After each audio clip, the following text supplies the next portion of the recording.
અરબ સાગરમાં સર્જાયેલ લો પ્રેશરને લઈ રાજ્યમાં વરસાદનું જોર કેવું રહેશે, જાણીએ અમારા સહયોગી યશ પાસેથી।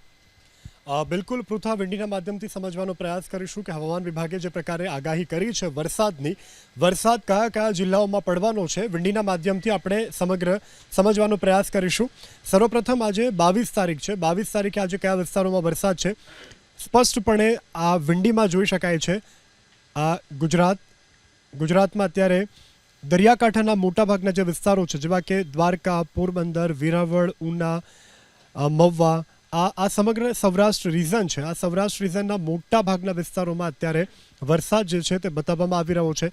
આ સાથે જો દક્ષિણ ગુજરાતની વાત કરી લઈએ, મધ્ય ગુજરાતમાં પણ ક્યાંક વરસાદનું અનુમાન છે, પરંતુ સૌરાષ્ટ્ર અને દક્ષિણ ગુજરાત કે જે દરિયાકાંઠાના વિસ્તારો છે, દરિયાકાંઠાના વિસ્તારોમાં સૌથી વધારે વરસાદની આગાહી હવામાન વિભાગે કરી છે। અને અત્યારે વિંડીમાં પણ એ પ્રકારની સિસ્ટમ જોઈ શકાય છે કે આ સમગ્ર વિસ્તારો કે જ્યાં સૌથી વધારે વરસાદની આગાહી છે, આ વિસ્તારોમાં આગામી દિવસોમાં વરસાદ વધુ પડશે। આ વાત થઈ છે 22 તારીખની। હવે 23 તારીખ એટલે કે શુક્રવાર 23, 24, 25 આ 3 દિવસ માટે આગાહી છે। દ્રશ્યોમાં સ્પષ્ટપણે જોઈ શકાય છે કે આ દરિયાકાંઠાના એ તમામ વિસ્તારો, જેમાં ઓખાથી લઈ દ્વારકા, ત્યારબાદ પોરબંદરની વાત કરીએ, આ સમગ્ર વિસ્તારો, વેરાવળ સહિતના વિસ્તારો કે જ્યાં સૌથી વધારે વરસાદની આગાહી છે,